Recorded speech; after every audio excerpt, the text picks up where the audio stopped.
It was a traffic stop that spiraled out of control. Driving state police officers to knock out windows and fire shots at the fleeing minivan of Memphis mother Oriana Farrell, something many have disagreed with. Very upsetting. It was horrifying. I want to see our children protected. Let me just say this again. Every interaction between law enforcement and individuals involving the use of deadly force comes under a series of determinants. This is not an issue of us versus them. This is a public safety issue. This is a social justice issue. And social justice must be pursued on even the most questionable of grounds. Circumstance is a constant variable, and inherent rights should not be subjected and dictated by circumstance. That being said, let's deliver our letters. What's the itinerary? So we're going to walk down there, we're going to deliver the letters, and then we're going to stand outside, or... Yes, we will walk down, we will deliver our letters to the commanding officer of the substation of New Mexico State Police.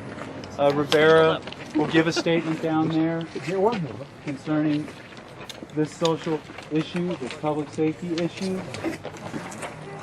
I have assured Casetas this is not a march upon his station, that we will not be demonstrating in front of his station for a considerable amount of time.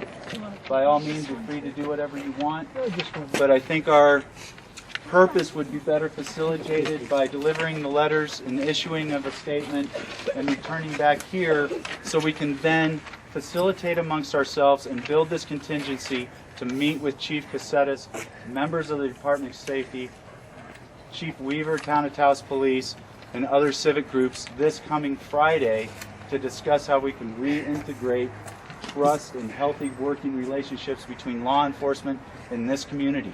We hope to serve as a model for other communities throughout the country and even throughout the world to address issues of use of deadly force, trust between law enforcement and communities, and how we properly have law enforcement apply policy and procedure that dictates the use of force. So that being said, we have the letters in this envelope, and let's walk. Thank you.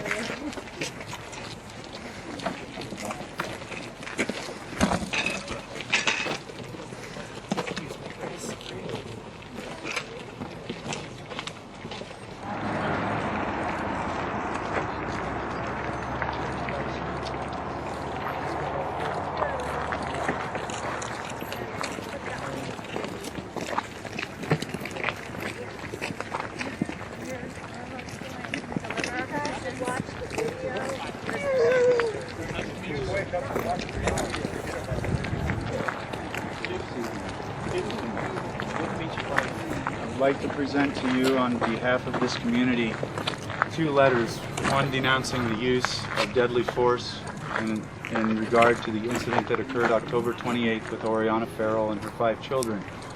The other is a letter showing support for proper law enforcement application of policy and procedure. We realize you are charged with an incredible, dangerous, deadly task every day, and we hope that the exemplary duty amongst your ranks becomes a beacon of guidance for you and your department and other law enforcement communities around the nation.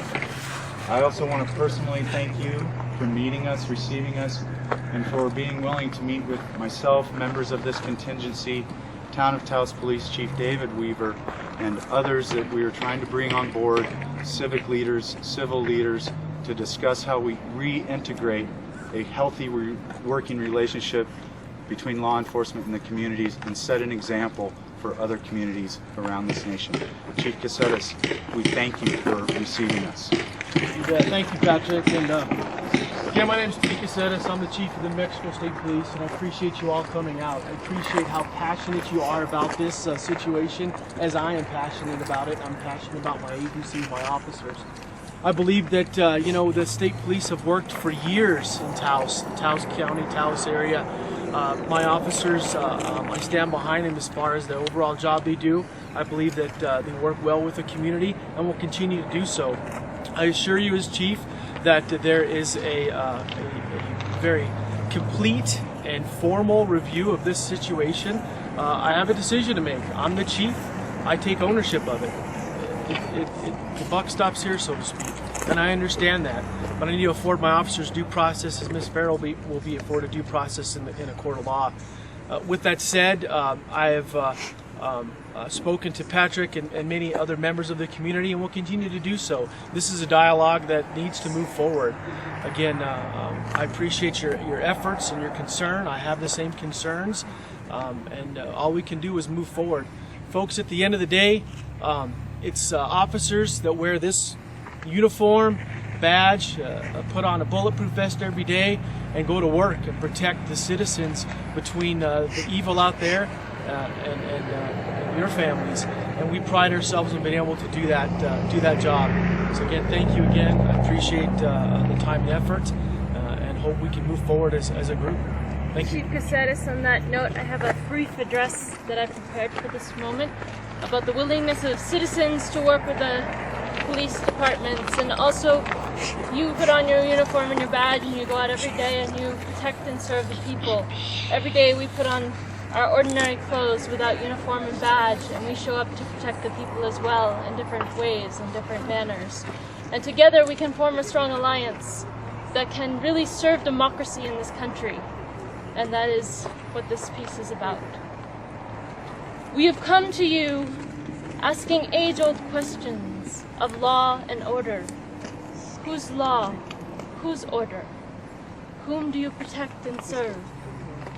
I cried when I watched the footage of yelling officers smashing windows and firing guns as a minivan of children with children inside fled in terror, frustration, and distrust.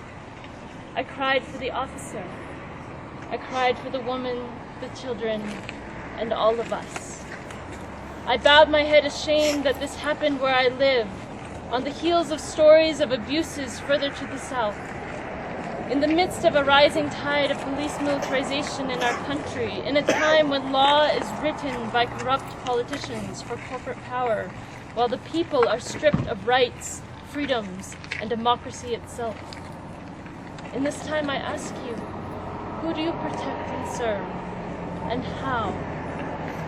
For the scope of this conversation goes far beyond a single woman, a few officers, and a collection of recent incidents that opened this Pandora's box.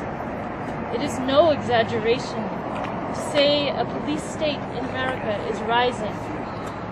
There are tanks on the streets in Florida. Stop and frisk racism abounds in New York. There are anal probes in Deming, New Mexico. SWAT team raids for misdemeanors, indefinite detentions without trial.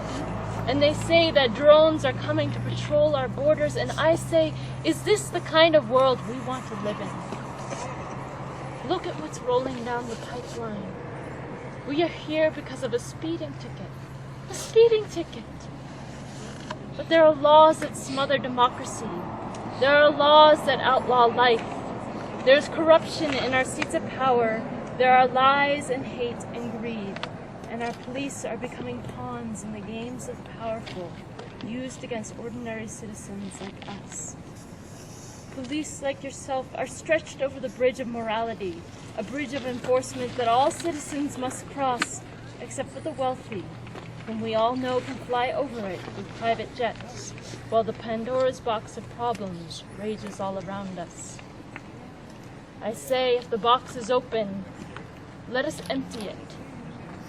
Let's work together as citizens and officers to discuss the times that we live in. Let's look at the policies that prescribe your options. Let's look at the trainings and orders you receive and the policies. Excessive force and brutality grow only animosity, which leads ultimately to tragedy. So let us answer together the age-old questions of whom do you protect and serve, and how. Thank you for your time and thank you for listening. Thank you very much. How do we know this is not going to happen again? How do I know my family's safe, or How do families get paid? If the patrolmen are still on duty and they're still acting this way, how do we know that it's even okay for us to be on the roads again? Again, I appreciate the concern, and I ask that I be allowed to do my job as chief, and that job will be done. All I can say is I only speak to that at this point. I really don't want to open up to a wide open press conference. You know, as the chief, I came here by myself. I believe it was the right thing to do to meet with concerns of the community. And again, I appreciate you all being out here. I'd say the cold weather, but isn't it beautiful out here? What a beautiful area. I hear what you're saying. I hear what all of you are saying. I've got your letter.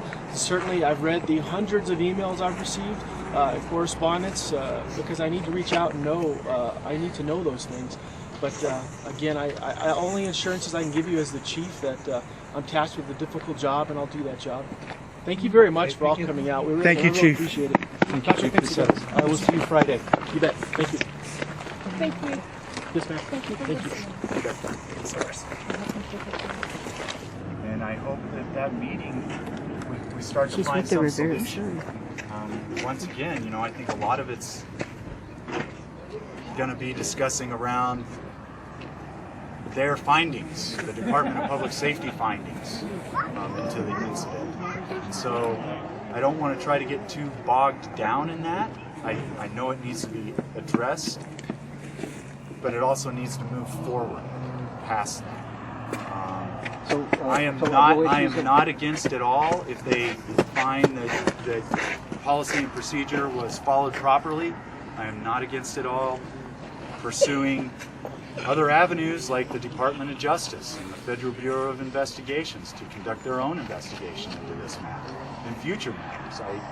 There needs to be some type of public oversight and involvement in these things, and that is what we're doing.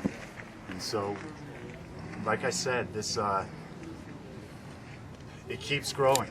You know, to paraphrase Rivera, we've opened Pandora's box. Let's empty it now. I'm glad you're prepared to go beyond their recommendation, because obviously an internal investigation really by definition is an oxymoron. You don't investigate yourself. That's right. It's an exercise in fantasy to investigate yourself, but yet we have to live with this because that's the protocol they've set out for us. But yes, we got to go beyond that. If we're not satisfied with their review findings, let's get beyond that. Yeah. I personally have to run. I want to also congratulate and commend everybody for taking the time to come out here, because it is important. This is living democracy. What little is left, this is living democracy. Thank you so much. Thank you. Thank you. We delivered 2 letters of response from concerned members of this community. The first letter of response was denouncing the use of deadly force in regard to the incident on October 28, 2013 with Oriana Farrell and her 5 children. The other letter was a letter of appreciation towards law enforcement, recognizing the incredible task that they are charged with, the incredible dangerous task that they're charged with daily, and we wanted to show appreciation for proper police procedure and policy and application of that procedure and policy. And we also expressed in that letter that we hoped the exemplary duty amongst their ranks would continue to be a guidance for their officers in the field. The turnout, did you expect this many people to turn out, or did you expect less, more? I realize that this is a polarizing issue. I realize that this is a volatile issue that addresses, that affects not only this community but communities across the nation. So I wasn't really sure what the turnout was going to be. Officially on our network page, there was going to be 60 people attending. I could have seen it growing even larger. We had about 20 people in attendance. I think the important thing is that we had the endorsement of the National Action Now of New Orleans and Reverend Raymond Brown. The African American community realizes the importance of this issue, and they gave us their endorsement and blessing for this action and further actions as well. Now, you had mentioned that you were meeting with the chief on Friday. Can you tell me a little bit about what you're planning to do with that meeting? No, I had to. Yes, Chief Casetas and I, along with Taos Police Chief David Weaver, will be meeting. Casetas will be bringing 5 members of the Department of Public Safety in that meeting. I see us one, looking at the findings of the internal investigation that is now still underway regarding the use of deadly force against Oriana Farrell and her 5 children.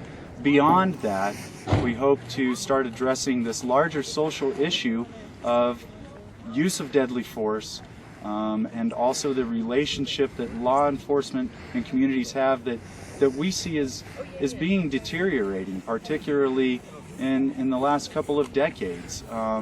There's been a shift from what we call traditional models of law enforcement to zero tolerance policies of law enforcement, and we hope to look at those issues on a larger scale and find out if those are issues of policy and procedure, and if so, how do we address those issues and how do we change those policies and procedures to foster better, healthy working relationships between law enforcement and the communities they serve.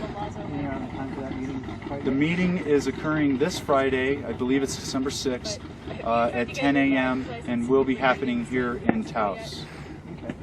At the state police officer, venue is to be determined right now. We are still inviting and reaching out to civic and civil leaders, elected officials within this community to attend that meeting. So that is definitely going to be a determinant in the place that we find. But yes, we're hoping for a use of a civic building or a conference room or something to that extent. And you'll let us know.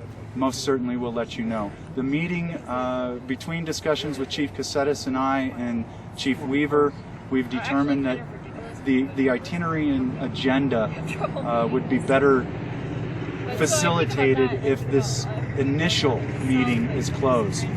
We will then figure out how to bring the items from our findings to a public forum level to address this on a much larger issue, most certainly.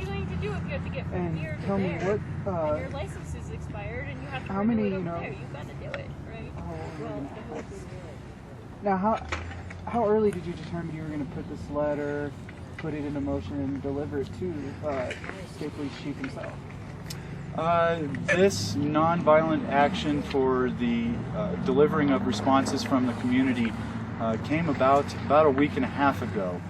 It's been very quick in its evolution. It's been very progressive in its evolution, and I would just like to add that I think that the response that we have gotten from law enforcement has been positive to this point, and we encourage that dialogue continues so we can find solutions. Do you feel those letters made a statement? I most certainly feel those letters made a statement. The fact that Chief Cassettis took time out of his day on a Sunday to personally drive up here from another part of the state shows the importance of this issue and shows the effectiveness of practicing civil liberties of expressing concern. So yes, most certainly I believe it was very effective.